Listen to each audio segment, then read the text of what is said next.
시간이 되었습니다. 다 함께 일어나셔서 묵상기도 드리심으로 3월 3일 주일 2부 예배를 하나님 앞에 드리겠습니다.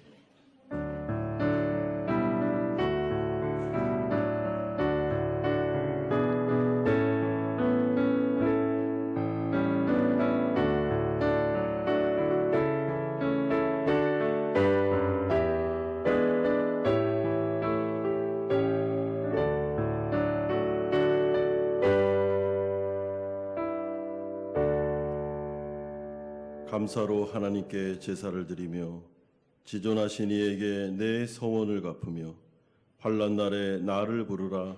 내가 너를 건지리니 내가 나를 영화롭게 하리로다.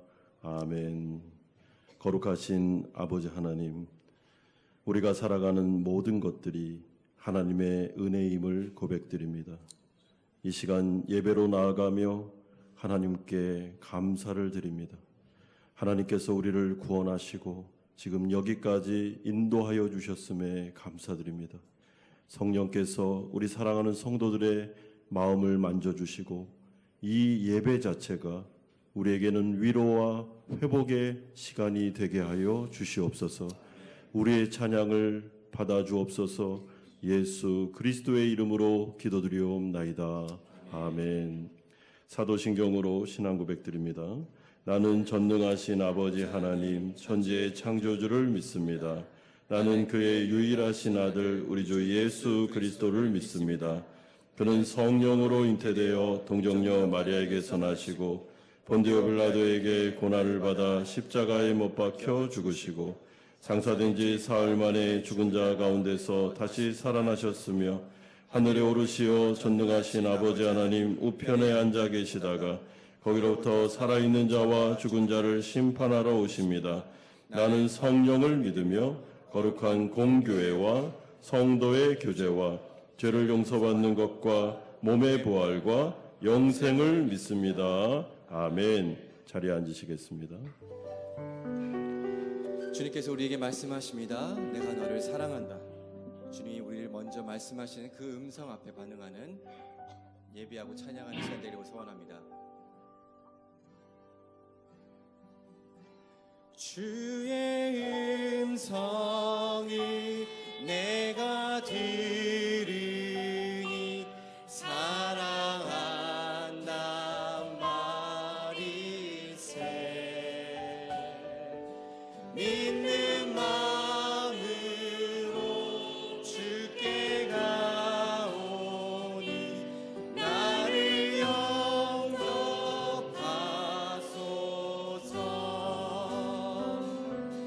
내가 매일 십자가 앞에 더 가까이 가오니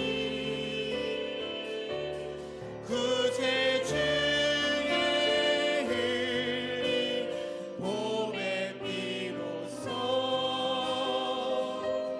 나를 정케 하소서. 주여 넓으신 은혜 베푸사 나를 받아주시고 나의 품은 뜻 주의 뜻같이 되게 하여 주소서. 내가 매일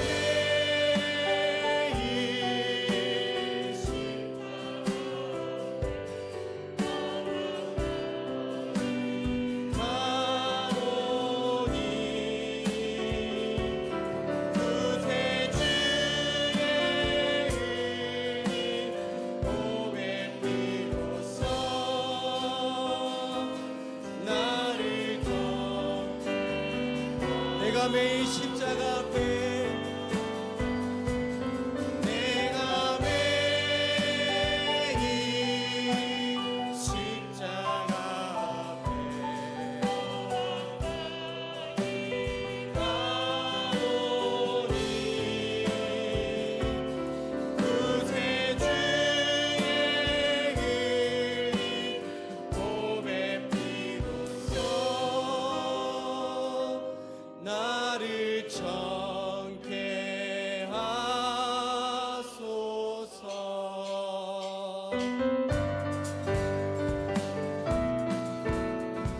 주님께서 우리를 사랑한다고 말씀하시는 그 음성 앞에 우리 박수 치면서 같이 하나님을 찬양하길 원합니다.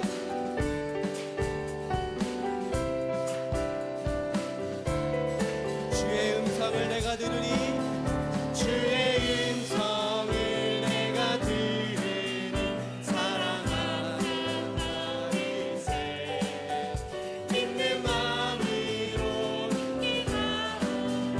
나를 다시 한번 주의 음성을 내가 들으니 주의 음성을 내가 들으니 사랑한단 말이세 믿는 마음으로 주께 가오니 나를 영접하소서 내가 매일 십자가 앞에 더 가까이 가오니 구세주의 흘린 보배 피로써 나를 정케 하소서 주여 넓으신 나를 받아주시고 나의 품은 그 주의 뜻같이 되게 하여 다시 한번 주여 넓으신 은혜 베푸사 은혜 베푸사 나를 받아주시고 나의 품은 그 주의 뜻같이 되게 하여 주소서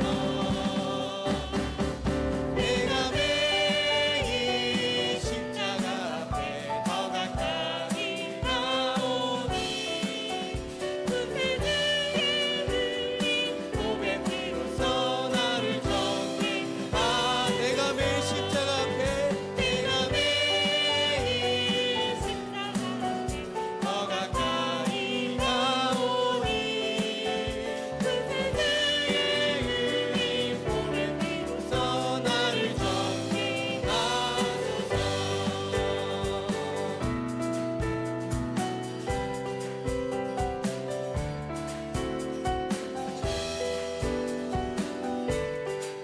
우리 4절로 고백해 볼까요? 우리 구주의 넓은 사랑을 우리 구주의 넓은 사랑 측량할 자 없으며 주가 주시는 참된 기쁨도 헤아릴 수 없도다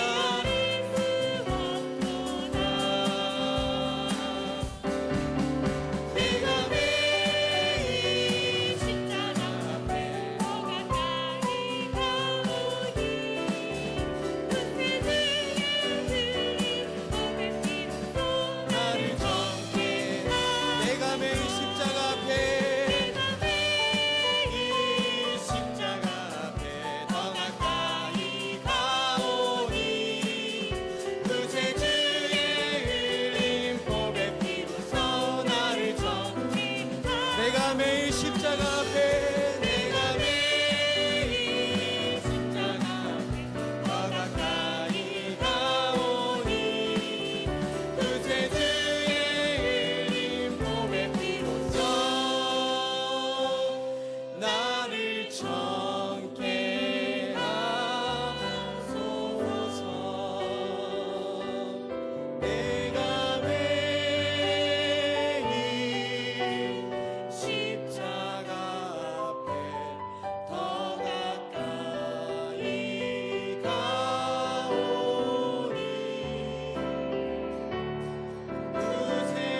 구세주의 흘린 보배 피로써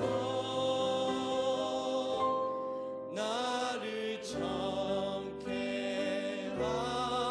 하소서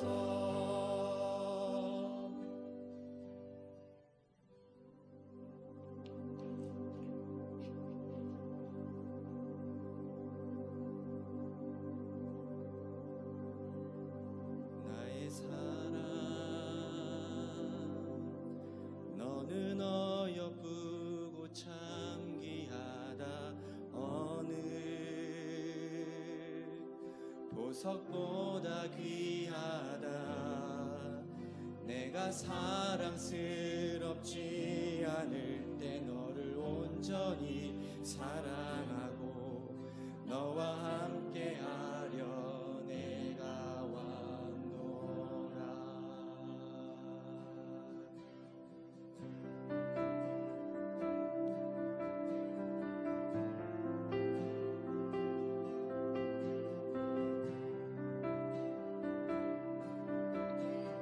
우리 다 같이 불러볼까요? 나의 사랑 너는 어여쁘고 나의 사랑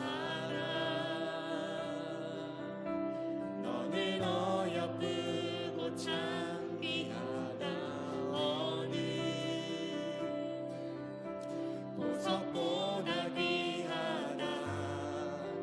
내가 사랑스럽지 않을 때 너를 온전히 사랑하고 너와 함께하려 내가 왔노라. 주의 사랑, 이 사랑은 주의 사랑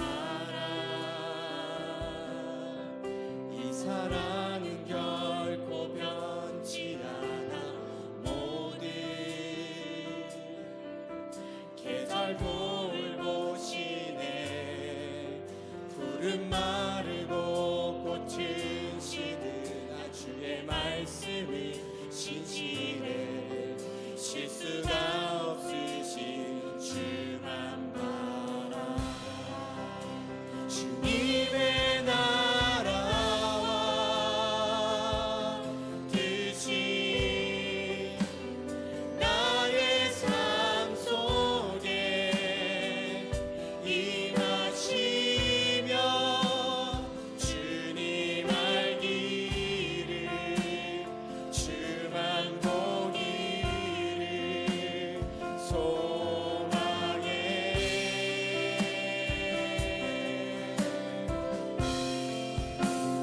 거룩히 살아가 힘과 두려움 없는 믿음 주신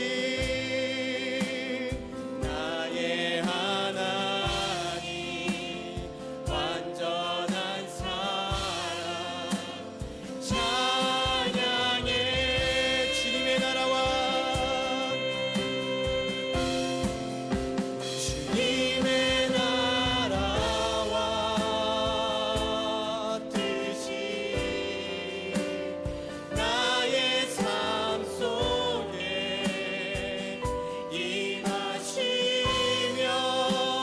주님 알기를 주만 보기를 소망해.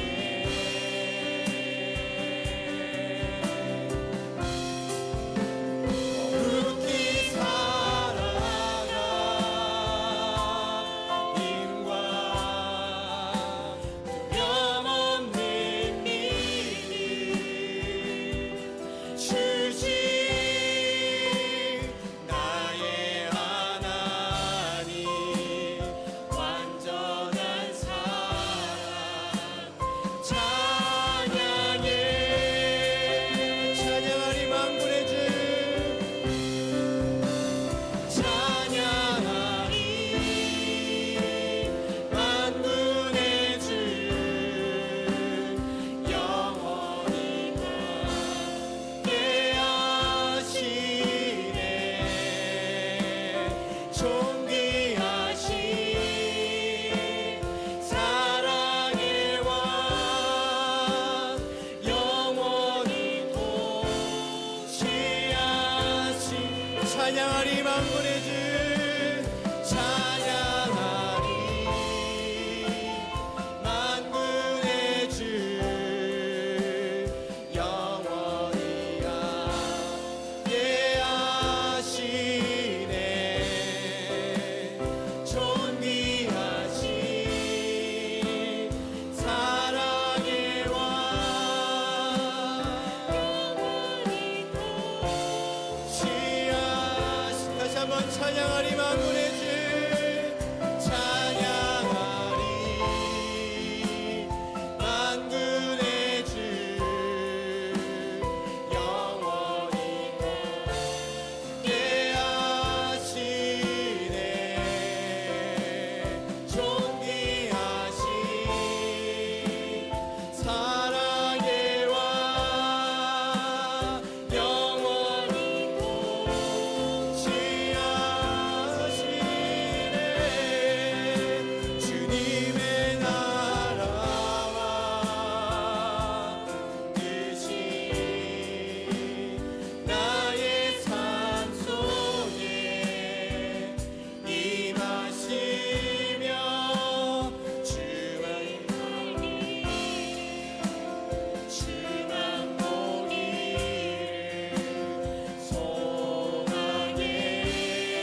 예배로 나아가며 함께 기도하겠습니다.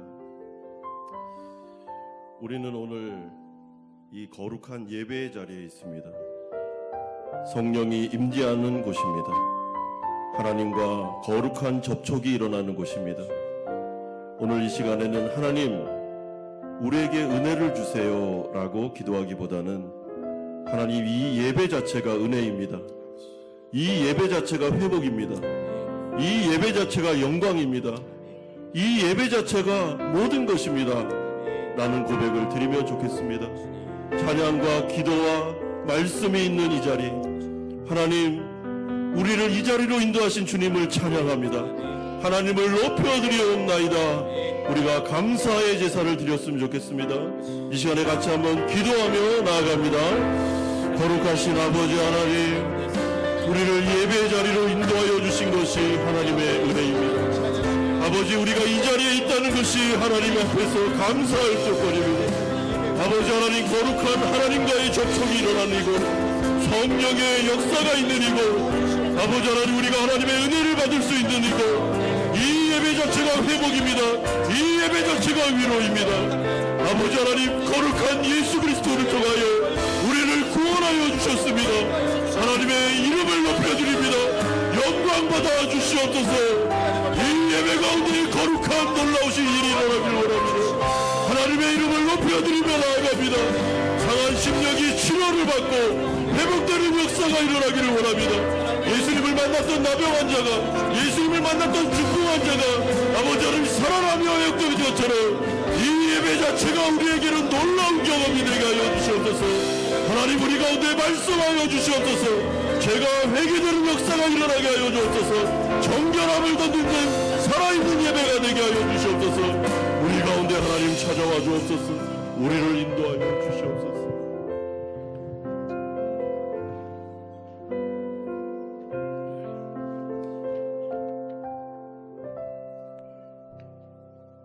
내가 그리스도를 본받는 자가 된 것 같이 너희는 나를 본받는 자가 되라. 사랑하는 하나님 아버지, 일주일 동안 세상의 번잡한 일들을 뒤로하고 하나님께 나와 찬양과 기도와 말씀으로 하나님을 예배하게 하시니 감사합니다. 힘들고 어려웠던 일상이었지만 우리 하나님께서 동행하시고 인도하신 그 은혜를 따라 하루하루를 잘 지나올 수 있었던 것 감사를 드립니다. 저희들이 삶이 죄를 떠나 순전한 삶을 살아가는 날들이 되면 좋겠으나 죄를 지을 수밖에 없는 연약한 인간인지라 걸어온 걸음걸음이 시기와 질투와 욕심과 이기심과 두려움과 불신의 죄로 얼룩진 걸음이었던 것을 보게 됩니다. 저희들의 부족함과 연약함과 죄를 용서하여 주시옵소서. 그리고 우리 사이공 한반교회를 이전할 장소를 허락하신 하나님, 갈 곳을 몰라 애태우던 저희들을 좋은 장소로 인도해 주셨으니 이곳에서 하나님께 더욱 집중하여 기도 예배 드릴 수 있도록 인도해 주시옵소서. 성도들이 하나님을 알아가고 서로 교제하기에 더 좋은 환경이 조성될 수 있도록 인도해 주시옵소서. 지역사회와 하나님을 알지 못하는 이들을 섬기기에 더 열심을 낼 수 있도록 인도해 주시옵소서. 내부 공사와 교회 이전에 따른 행정적인 절차를 진행할 이들에게 지혜와 은혜 베풀어 주시고 환경들을 주장하셔서 교회 이전이 어려움 없이 잘 진행될 수 있도록 은혜 베풀어 주시옵소서. 좋으신 하나님, 자라난 우리 어린아이들, 청소년들, 청년들 기억하여 주시옵소서. 우리 아이들이 어그러지고 거스르는 이 세대 가운데서 하나님의 흠없는 자녀로 이 세상에서 빛으로 자라갈 수 있도록 인도해 주시옵소서. 하나님을 알지 못하는 다른 세대가 아니라 하나님을 섬기고 하나님 나라를 이 세상에 구현하는 다음 세대로 자라갈 수 있도록 인도해 주시옵소서. 이를 위하여 부모된 저희들이 먼저 하나님을 만나고 교제하고 하나님 안에서 살아가기를 힘쓰는 저희들 될 수 있도록 인도해 주시옵소서. 아이들은 부모의 어깨를 보고 자란다고 합니다. 부모된 저희들이 가정에서 삶의 현장에서 하나님과 동행하는 삶을 살아갈 수 있도록 인도해 주시옵소서. 그리하여 내가 그리스도를 본받는 자가 된 것 같이 너희는 나를 본받는 자가 되라고 권면했던 사도 바울의 말씀대로 부모된 우리들이 예수 그리스도를 본받는 삶을, 아이들이 부모된 우리를 본받는 삶을 살아갈 수 있도록 인도해 주시옵소서. 예배를 드리는 가운데 있습니다. 신령과 진정으로 예배 드릴 수 있도록 인도해 주시옵소서. 마음을 모아 찬양 드리게 하시고 뜻을 다하여 말씀에 순종할 수 있도록 인도해 주시며 전심으로 기도하는 예배 드릴 수 있도록 인도해 주시옵소서. 예배를 통해서 우리 하나님 홀로 영광 받으시기를 소망하며 모든 말씀 예수님 이름으로 기도드립니다. 아멘.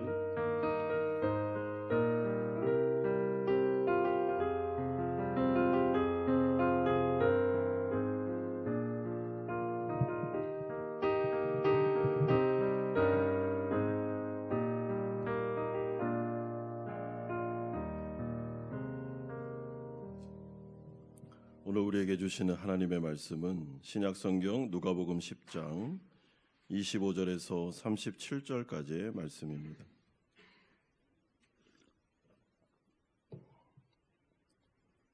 누가복음 10장 25절에서 37절까지의 말씀 한 절씩 교독합니다. 어떤 율법 교사가 일어나 예수를 시험하여 이르되 선생님 내가 무엇을 하여야 영생을 얻으리까?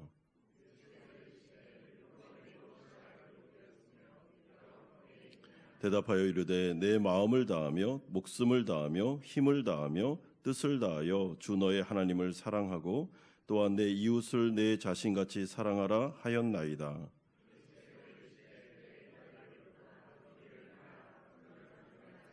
그 사람이 자기를 옳게 보이려고 예수께 여짜오되 그러면 내 이웃이 누구니이까?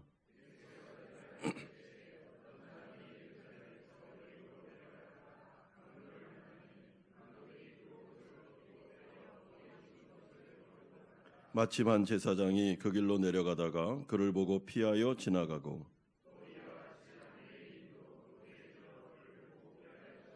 어떤 사마리아 사람은 여행하는 중 거기 이르러 그를 보고 불쌍히 여겨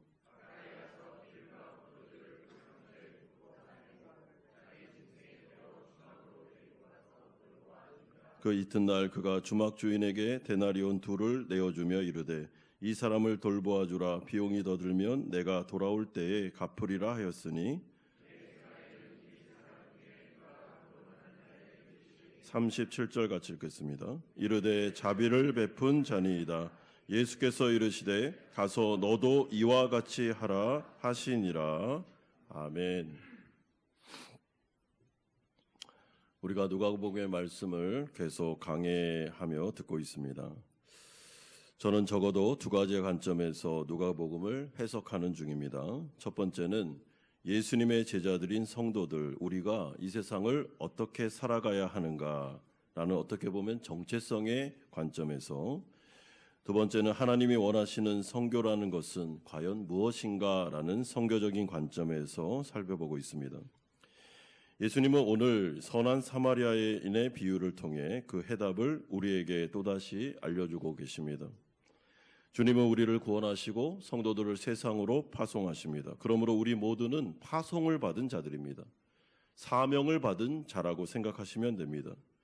주님은 각자의 처소에서 하나님 나라 백성답게 빛과 소금의 역할을 감당하고 하나님을 사랑하고 이웃을 사랑하며 그들을 구원하고 그들을 살리기를 원하셨기 때문에 우리를 우리의 처소로 보내십니다. 그러므로 우리는 그 처소에서 내가 여기에 왜 왔는가? 주님은 나를 이곳으로 왜 부르셨는가라는 생각을 매일, 정말 매일 하셔야 됩니다. 여러분, 제가 평소에 이렇게 출근해서 오면 나는 왜 이곳으로 보냄받았는가? 한마음교회를 왜 섬기고 있는가? 주님은 교회를 향한 어떤 뜻을 가지고 있는가라는 것을 물어봅니다. 새벽마다 질문하고 있습니다. 왜냐하면 교회는 하나님이 주인이시고 하나님이 원하는 일을 해드려야 되는데 그것을 알아야 하지 않겠습니까? 그래서 계속 여쭤보는 것이죠. 만약에 그것이 잘못됐다면 수정해야 됩니다. 교회가 하나님의 뜻에서 벗어났다면 우리는 그 부분을 포기하고 하나님의 뜻을 이루어 드려야 되는 것입니다. 그러므로 목회자가 그가 원하는 일을 하는 것이 교회가 아닙니다. 하나님이 원하는 일을 하는 것이 교회가 되는 것이죠. 이런 관점에서 누가복음은 하나님께서 교회를 세우신 목적은 성교적인 관점이 있으며 이 땅 가운데 죽어가는 영혼들에게 좋은 이웃이 되어 그들을 살리고 회복하기 위해 교인들을 불렀고 모았으며 또한 그들을 각자 처소로 파송하고 있음을 우리에게 알려주고 있습니다. 이런 점에서 오늘 이 선한 사마리아인의 비유를 통하여 우리는 또다시 우리의 사명이 무엇이고 나는 예수님의 제자로서 이 땅 가운데 어떻게 살아야 되는지를 생각하게 될 것입니다. 첫 번째는 한 율법 교사의 질문이 25절에서 28절까지에 나오고 있습니다. 예수님께서 복음을 전하고 계실 때 한 율법 교사가 일어나 질문을 하게 됩니다. 그런데 이 당시에는 랍비가 앉아 있고 회중이 서서 예의를 갖추고 말씀을 들었습니다. 지금 반대죠. 그럼 제가 서 있지 않습니까? 근데 이 시대는 제가 앉아 있고요. 여러분들이 서셔야 됩니다. 그렇게 했으면 참 좋겠는데. 그러니까 지금 굉장히 이 율법 교사가 예의를 갖추고 있는 겁니다. 그리고 예의를 갖춰서 질문하는 것처럼 보입니다. 25절에 선생님 내가 무엇을 하여야 영생을 얻으리이까? 여러분 이것은 이 율법 교사가 예수님의 제자가 되고 싶어서 아니면 정말 영생의 문제가 궁금해서 질문하는 게 아닙니다. 왜냐하면 25절에 보시면 이 사람은 예수님을 시험하기 위해 이러한 질문을 했다라고 숨은 의도를 말해주고 있기 때문입니다. 따라서 이 사람이 이러한 질문을 한 이유는 29절에 기록된 것처럼 자기를 옳게 보이려고, 그러니까 자기가 의롭다는 것을 만방에 알려주기 위해서, 그리고 나는 영생을 있고 나는 구원받은데 조금 더 문제가 없어 라는 것들을 예수님에게 한 번 더 확인받기 위해 이런 질문을 하고 있고, 또한 예수님의 가르침 중에 흠을 잡고 트집을 잡기 위해서 이런 질문을 하고 있습니다. 그러니 얼마나 겉과 속이 다릅니까? 겉으로는 예의를 갖추고 아주 깍듯이 내가 당신을 존경합니다 라는 표를 하고 있지만 속으로는 아주 사악한 마음을 가지고 자기를 뽐내고 그리고 예수를 트집잡기 위해서 이 자리에 있었다라는 것이죠. 여러분 이 당시에 율법 교사는 지금으로 말하면 신학교의 교수 정도 되고 말씀을 가르쳤던 아주 목회자 정도 되는 그 당시에 신앙이 정말 좋은 것처럼 여겨졌던 사람입니다. 그런데 오늘 본문은 이러한 사람에 대해서 공개적으로 이 사람의 지금 속내가 겉과 속이 완전히 다른 이중인격자고 하나님께서 그렇게 원하지 않는, 그렇게 싫어하는 외식주의자다라는 것을 먼저 보여주고 있습니다. 여러분 하나님은 자신의 백성들에게 겉과 속이 다른 사람이 되기를 원치 않으십니다. 하나님은 외식하는 것을 딱 싫어하십니다. 정말 좋은 거는 겉과 속이 같아야 됩니다. 예수님에게 대해서 겉으로는 막 존경을 표하는 것처럼 하면서 속마음은 뱀처럼 이런 식으로 대하기를 원치 않고 계십니다. 겉으로든 속으로든 하나님을 존경하고 이웃을 사랑하고 그리고 교사에 대해서 존중히 여기는 마음을 주님은 원하시는 것입니다. 그런데 이 율법 교사에 또 다른 문제가 있었는데 이 사람은 잘못된 행위 구원론에 근거해서 신앙생활을 하고 있었습니다. 그는 영생을 오직 은혜로 주어지는 것으로 여기지 않고 어떤 윤리적인 또한 종교적인 노력이나 행동이나 열심을 통해서 얻을 수 있는, 여기서 얻다라는 말은 획득할 수 있는, 쟁취할 수 있는 것으로 착각하고 있었습니다. 이에 대해서 예수님은 이 사람의 숨은 의도를 파악하신 다음에 오히려 율법 교사에게 26절과 같이 역질문을 하심으로 그를 교훈하십니다. 율법에 무엇이라 기록되었으며 내가 어떻게 읽느냐. 여러분 이 말은 이렇게 쉽게 번역을 하면 이런 뜻입니다. 네가 율법 교사가 아니냐. 너는 율법을 매일 암송하지를 않느냐. 그러면 너는 율법을 어떻게 해석하고 어떻게 적용하고 있니? 라는 질문입니다. 이에 대해서 율법 교사는 27절과 같이 율법 전체를 아우를 수 있는 아주 정확하고 명확한 요약을 얘기해 줍니다. 여러분 27절에 이렇게 말씀합니다.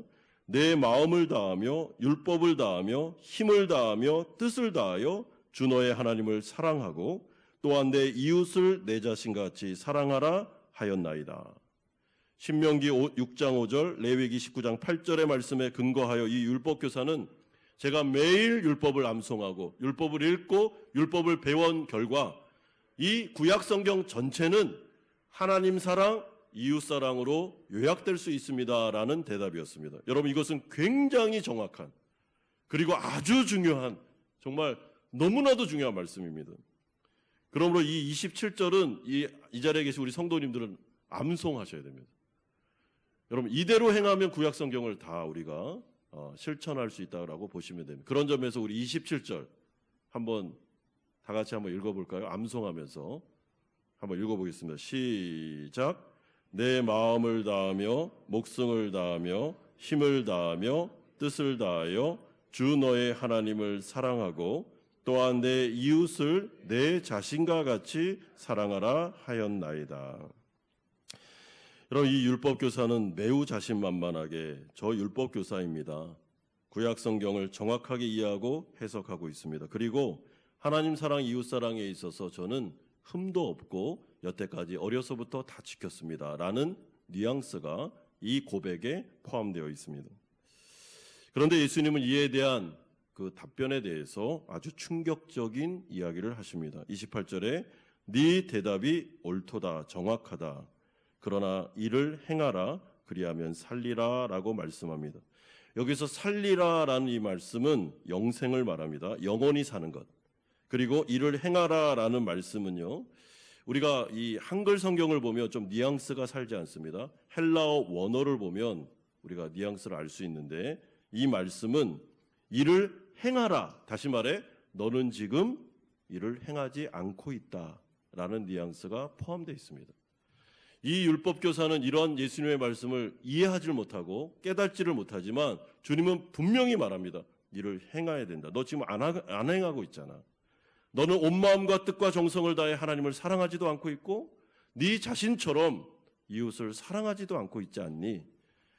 너는 사랑하는 것을 실천해야 된다라고 말씀해주고 있습니다.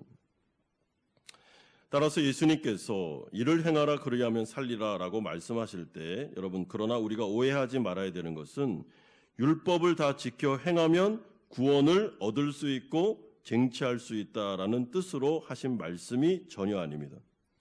왜냐하면 전인격적인 하나님 사랑, 이웃 사랑은 이대로 다 지켜 행하면 구원을 얻기 때문에 주신 계명이 아니라 오히려 오직 하나님의 은혜로 구원받은 성도라면 성령의 내주하심으로 인하여 마음이 변화되었기 때문에 당연히 온 마음과 뜻과 정성을 다해 하나님을 사랑하게 되고 이와 같이 이웃을 사랑하게 된다라는 말씀으로 이해하셔야 됩니다. 그러므로 이 율법교사가 율법의 요약인 신명기 6장 5절과 레위기 19장 8절의 말씀을 행할 수 없는 이유에 대하여 이 사람은 지금 마음이 변화되지 않았고 거듭나지 않았기 때문이다라고 주님은 아울러서 이렇게 둘러서 그에게 알려주고 계십니다. 그러나 이 사람은 이 말씀을 전혀 이해하지를 못합니다. 그래서 두 번째로 예수님께서는 선한 사마리아인의 비유를 통해서 이 부분을 한 번 더 교훈하십니다. 29절에서 36절인데요. 그럼 이 율법교사가 예수님의 이 경고의 말씀을 이해하지 못했다라는 것을 어떻게 알 수 있냐? 그가 29절과 같이 또 질문을 합니다. 그러면 내 이웃이 누구이니까? 여러분, 이 질문 속에 율법교사의 속마음이 또한 들어있습니다.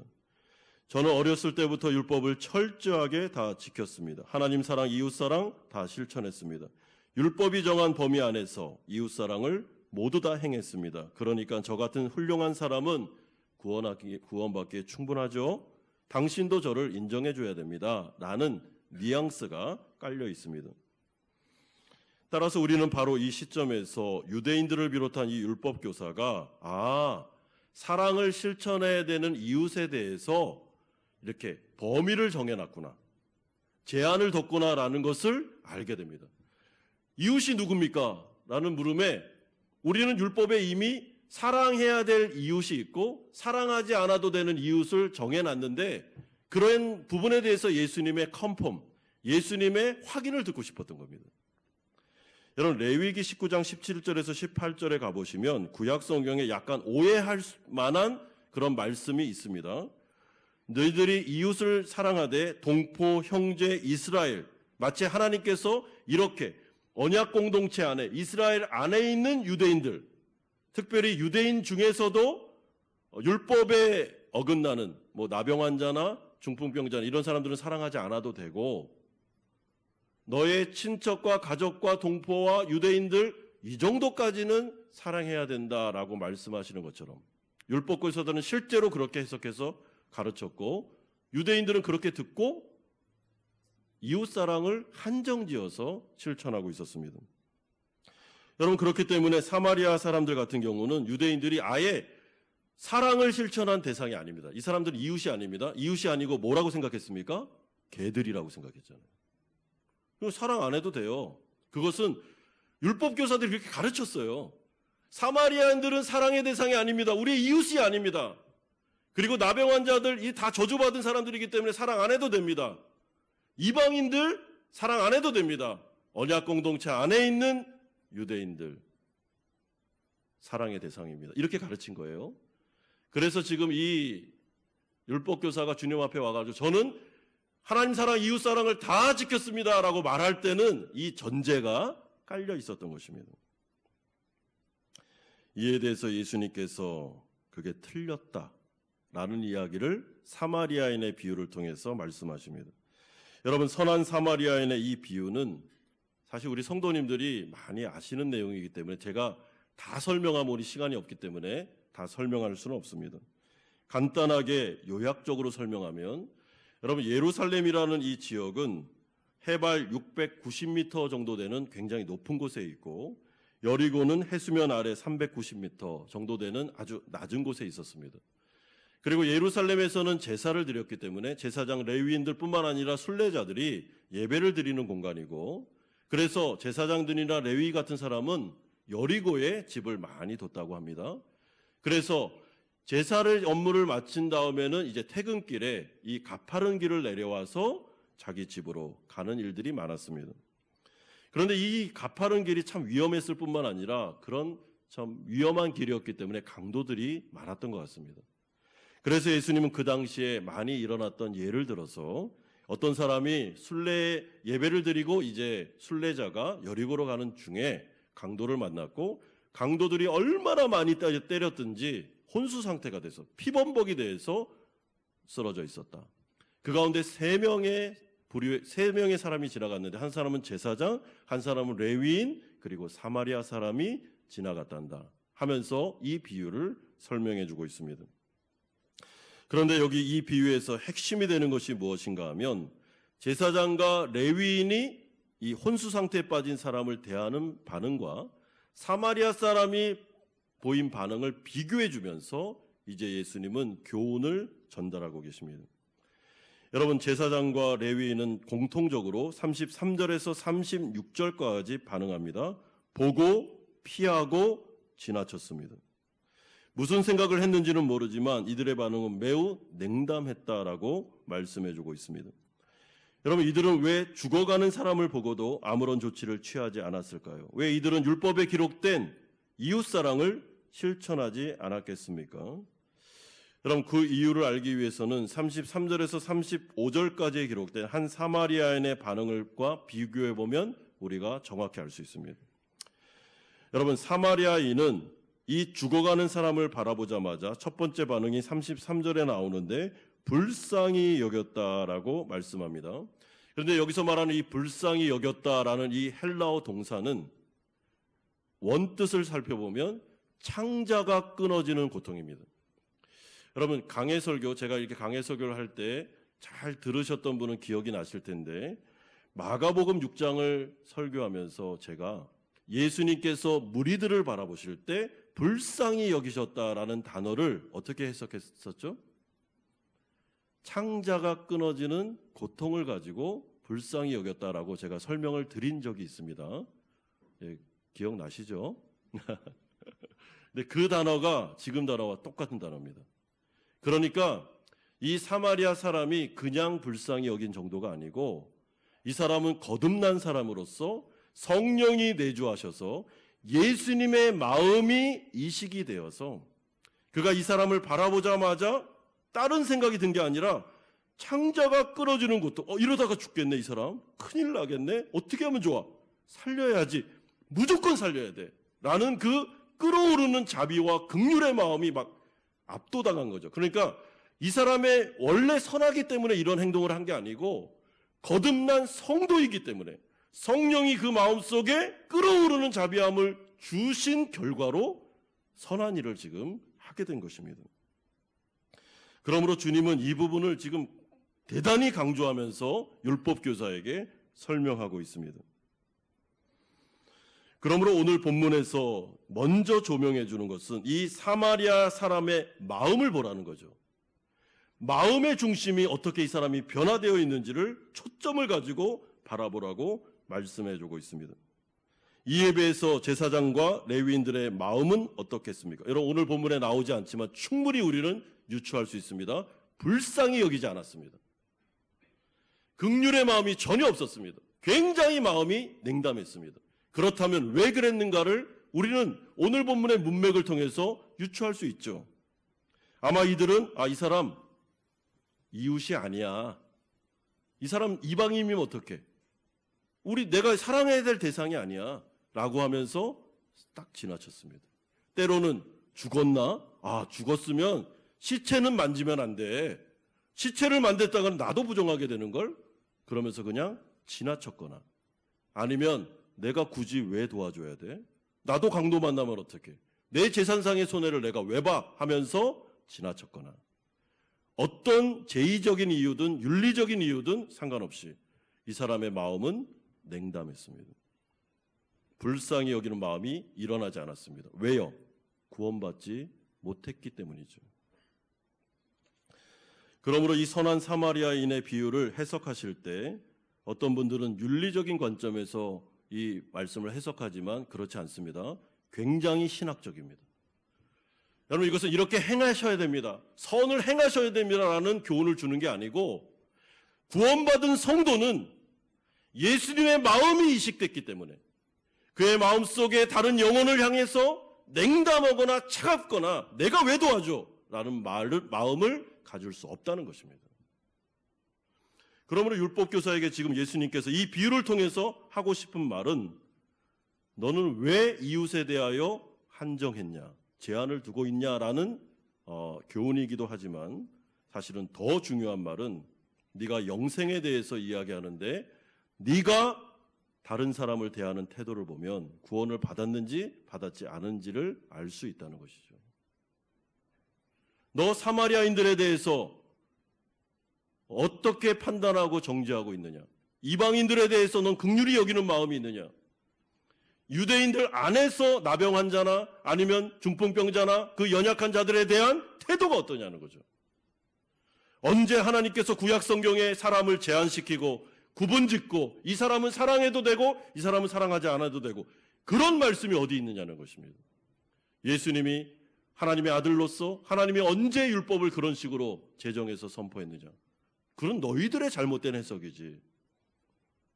내가 이 말씀을 통해서 교훈하는데 구원받은 성도는 절대로 다른 영혼에 대해서 이렇게까지 냉담할 수 없으며 이기적일 수 없으며 자기중심적으로 살아갈 수 없다라고 교훈하고 계십니다. 그러므로 사랑하는 성도 여러분, 이 말씀은 지금 율법교사에게 하는 말씀이기도 하지만 지금 이 시기들을 살아가는 우리에게도 하는 말씀입니다. 여러분, 지금 율법교사가 예수님께 와서 첫 번째 질문이 뭐였습니까? 어떻게 해야지 영생을 얻을 수 있습니까? 자기는 영생을 얻었다고 생각했어요. 그런데 예수님이 지금 하시는 말씀은 네 마음을 보라는 것입니다. 너의 마음이 하나님에 대해서 온 마음과 정성과 뜻을 다해서 사랑하고 있는지를 보라는 거죠. 예배를 드리는데 겉으로는 그냥 예배를 드리는 척하고 있지만 속으로는 전혀 뜨거움도 없고 사랑하는 마음도 없고 냉랭해요, 하나님에 대해서. 그러면 왜 그런지를 생각해 보라는 것입니다. 두 번째는 네가 구원받았다고 자신 있게 말하는데 그러면 다른 영혼들을 향해서 긍휼히 여기고 울어본 적이 몇 번이나 있는지를 생각해 보라는 것입니다. 내가 적어도 성령이 임재한 구원받은 성도는 하나님의 마음이 이식됐기 때문에 하나님에 대한 사랑과 이웃에 대한 사랑 부분에 있어서 이렇게까지 냉담하고 이렇게까지 형식적이고 이렇게까지 외식적일 수 없다라는 것이 예수님의 답변이었습니다. 그러므로 이 말씀은 우리에게도 그대로 적용할 수 있는데, 여러분, 우리가 우리의 마음을 물론 정확하게는 알 수는 없지만 들여다볼 수 있습니다. 내가 정말 하나님을 온 마음과 뜻과 정성을 다해서 사랑하고 있나? 예배를 드리는 가운데 그런 마음으로 예배를 드리고 있나? 그런 마음으로 찬양을 드리고 있나? 그런 마음으로 기도를 드리고 있나? 돌아볼 수 있죠. 두 번째는 다른 영혼을 바라볼 때 진짜 이 영혼을 위해서 내가 간절하게 뜨거운 마음으로, 긍휼히 여기는 마음으로 기도하고 있는가? 여러분, 교회에서 중보기도를 많이 말씀을 드리는데 우리 교회 안에 있는 교인들의 중보기도에 대해서도 여러분 긍휼히 여기는 마음이 있으십니까? 내가 저 지체를 위해 정말 기도해야 되겠구나. 저 지체가 쓰러지지 않도록 이 고난 중에 정말 주님의 은혜 가운데 일어날 수 있도록 눈물을 흘리며 간절히 기도한 적이 언제입니까, 여러분? 죽어가는 영혼들을 위해 선교해야 됩니다. 전도해야 됩니다. 아무리 외쳐도 아무 관심이 없다면, 늘 내 자신을 위해서 이기적으로 자기중심적으로만 살아가고 있다면 왜 우리는 다른 영혼에 대해서 이렇게 긍휼히 여기는 마음이 없을까라는 것에 대해서 생각을 해야 된다는 것이죠. 그러므로 예수님은 이 율법교사를 향해 정말 사랑이 여기는 마음으로, 여러분, 부자 청년의 비유가 또 나옵니다. 나중에 부자 청년이 예수님께 와서 제가 어떻게 해야 영생을 얻을 수 있습니까? 라고 했을 때 진짜 이 부자 청년을 사랑하는 마음으로 지금 예수님께서는 이 말씀을 해주는 겁니다. 네 마음을 들여다봐라. 너 영생을 받아야지. 율법교사, 그런 타이틀로는 구원받을 수 없단다.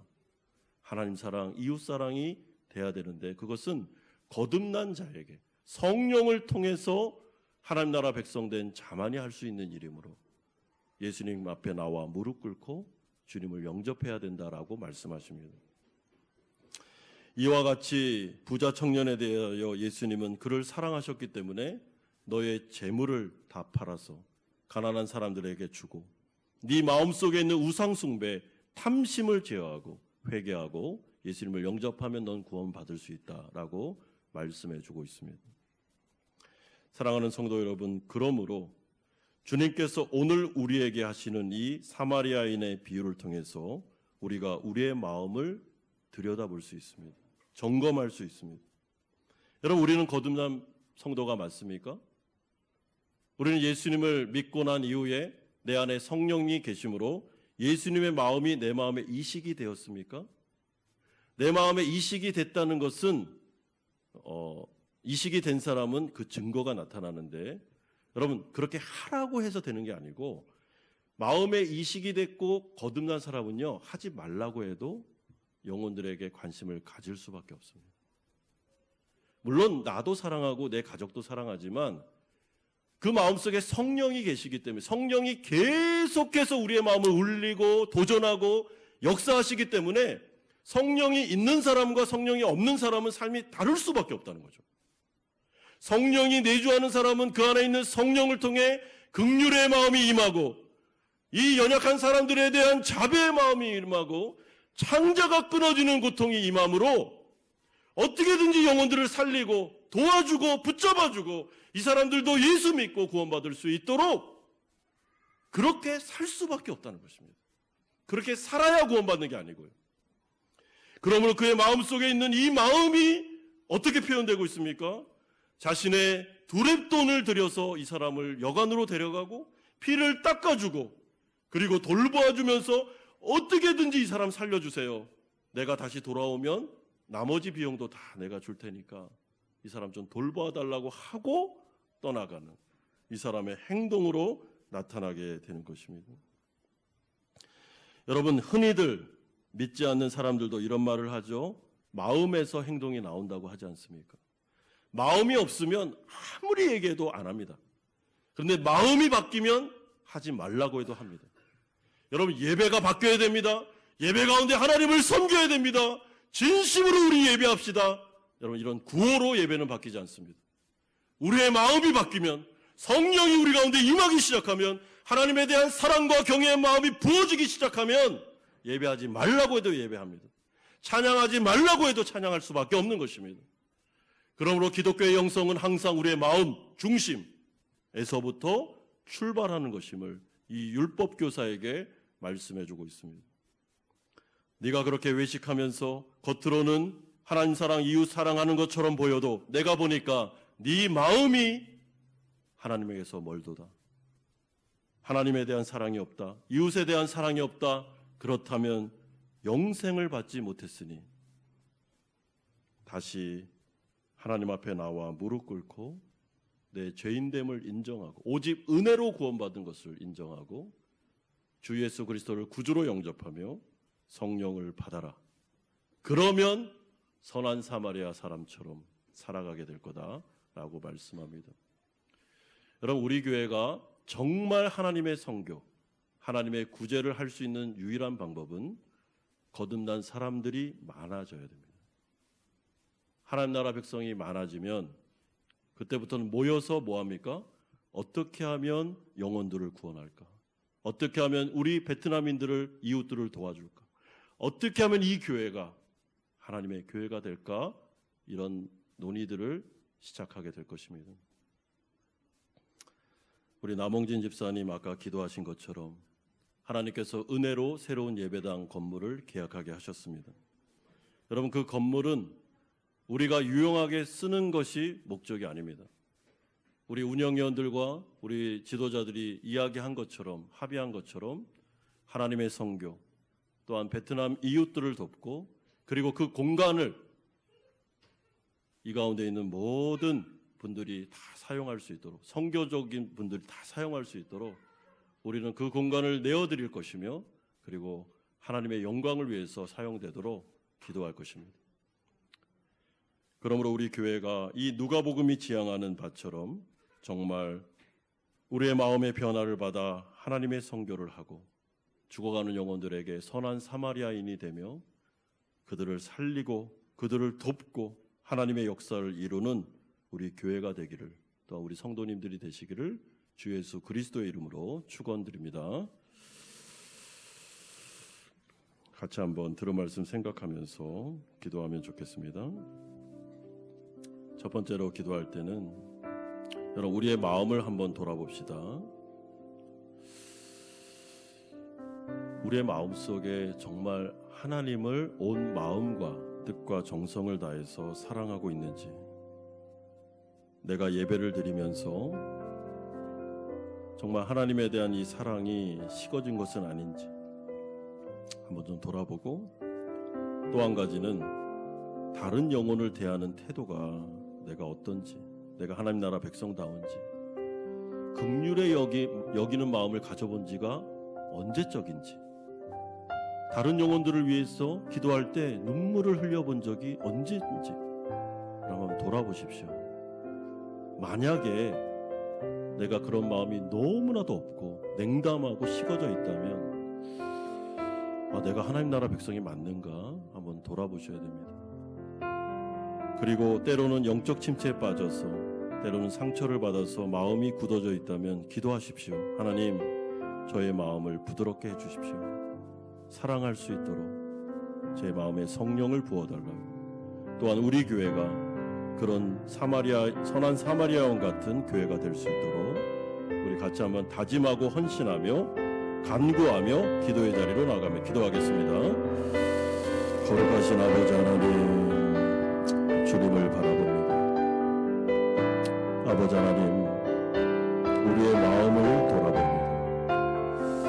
우리가 겉으로는 예배드리고 겉으로는 웃고 겉으로는 다른 사람들을 사랑하는 것처럼 보이지만 정말 우리의 중심에서는 하나님을 사랑하고 있는지, 또한 영혼들을 긍휼히 여기고 있는지, 영혼들을 위하여 기도해 본 적이 언제인지, 눈물을 흘려본 적이 언제인지를 한번 돌아봅니다.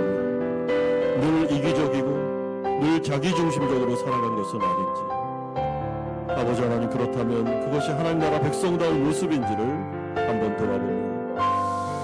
아버지 하나님, 우리를 불쌍히 여겨 주시옵소서.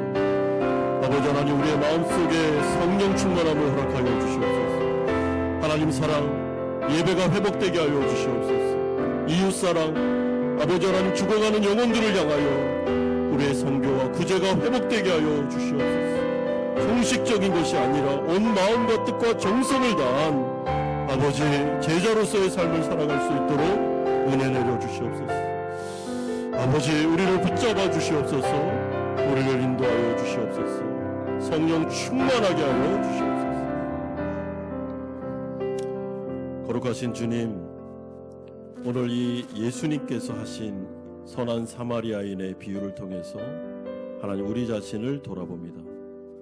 우리의 마음이 정말 하나님을 진심으로 사랑하고 있는지, 그래서 예배 자리에 나온 것인지, 또한 우리의 마음이 이웃을 내 몸처럼 사랑하고 있는지, 그들의 영혼이 살기를, 그들의 영혼이 회복되기를, 그들의 영혼이 구원받기를 위하여 눈물을 흘려본 적이 언제인가 우리가 돌아봅니다. 하나님, 우리를 불쌍히 여겨 주시옵소서. 우리의 마음속에 성령 충만함을 허락하여 주시옵소서. 예수 그리스도의 마음이 우리의 마음속에 이식되어 충만하게 살아나게 하여 주셔서 하나님 사랑, 이웃 사랑이 실천되게 하여 주시고, 우리 교회가 하나님의 마음을 시원하게 해드리는 은혜의 파도가 일어나는 귀한 예배 공동체, 선교 공동체로 살아날 수 있도록 은총 내려 주시옵소서. 예수 그리스도의 이름으로 기도드리옵나이다. 아멘. 찬송가 213장 1절 4절 부르면서 준비하신 헌금 하나님께 드리겠습니다.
거룩하신 주님, 하나님의 은혜로 한 주를 살게 하심을 감사드립니다.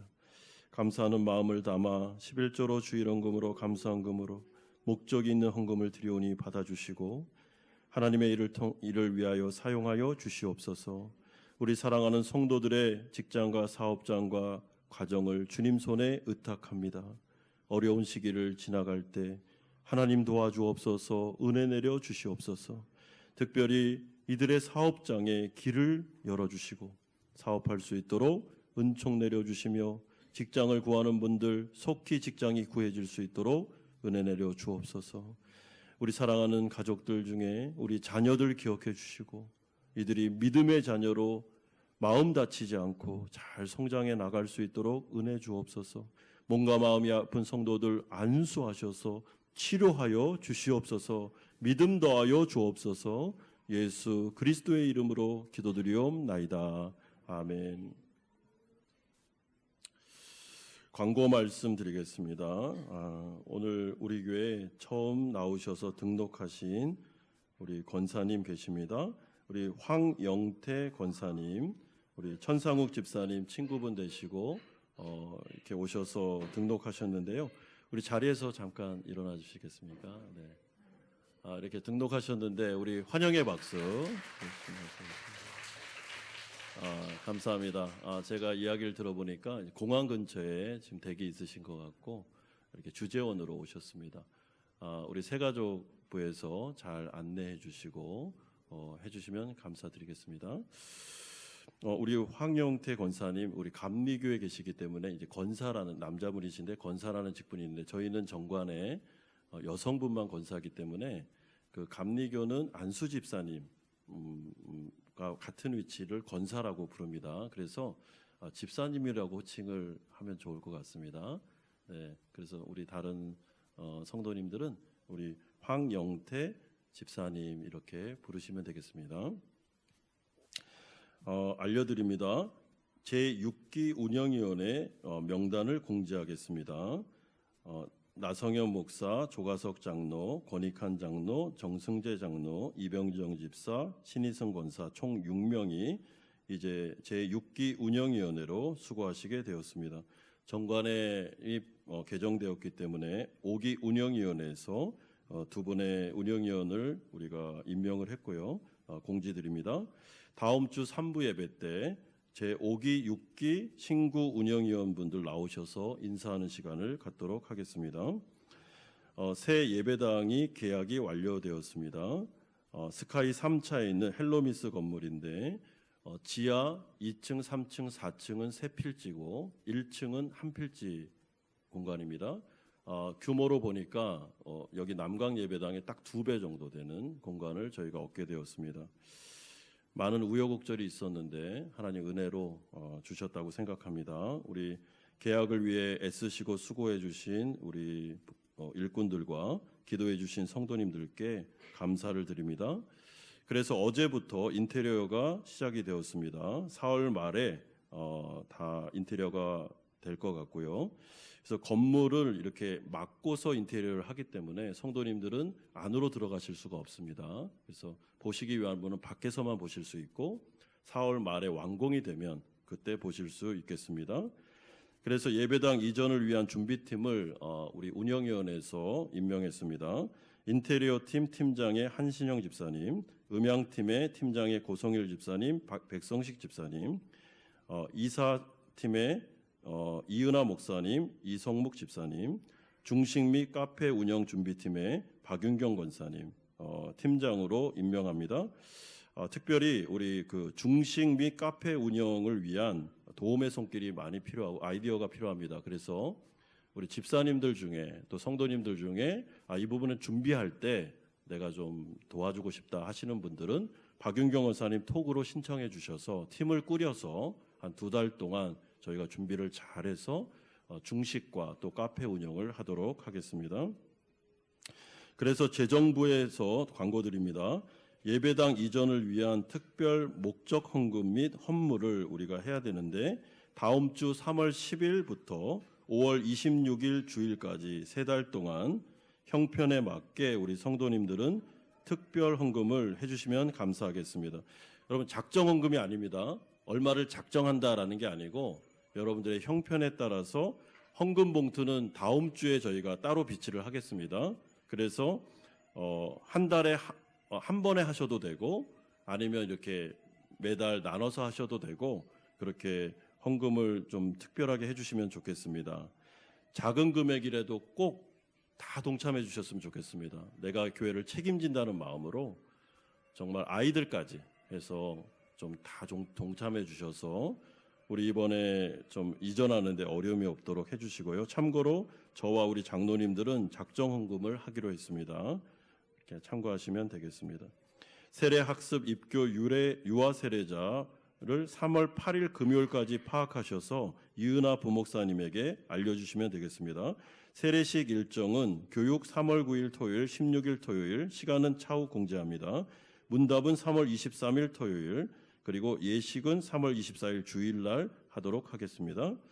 교육위원회 모임 오늘 오후 2시 30분에 4층 유초등필에서 모이는데 우리 부장님, 차장님들은 꼭 참여하셔야 됩니다. 우리가 인테리어 관련해서도 알려드릴 내용들이 있고 이사 준비도 해야 되기 때문에 다 참여해 주시면 감사하겠습니다.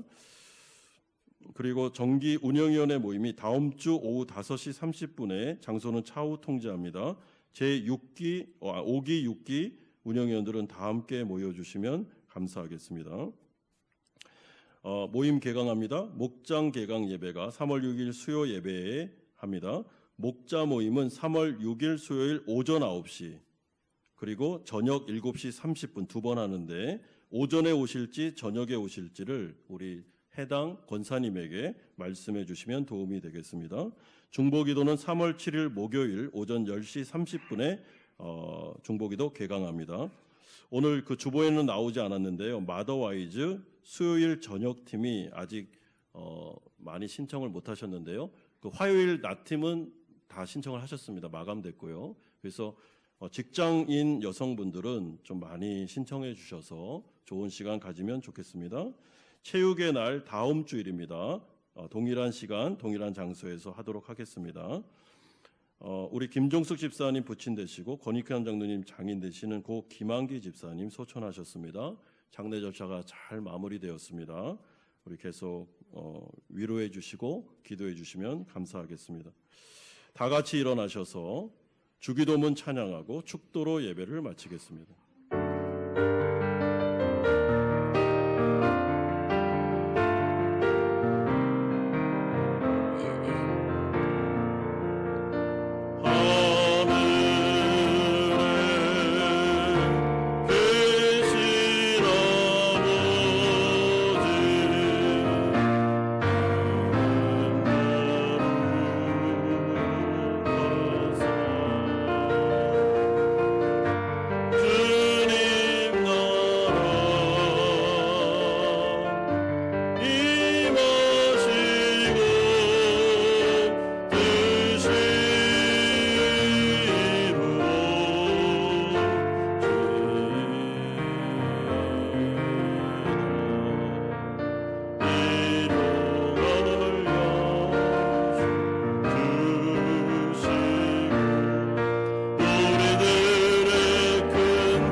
이제는 우리 주 예수 그리스도의 은혜와 하나님 아버지의 사랑하심과 성령 하나님의 교통 충만하심이 성도로서 마땅히 우리의 이웃을 사랑하며 그들에게 하나님의 복음을 전하기를 소망하는 사랑하는 성도님들의 머리 위에와 이들의 가정과 직장과 사업처 위에 자녀들과 선교사님들 머리 위에 오늘 등록하신 황영태 집사님과 그 가정 위에 사랑하는 아버님을 여의고 위로가 필요하신 김종숙 집사님과 그 가정 위에 유가족들 위에 이제부터 영원토록 함께 있을지어다.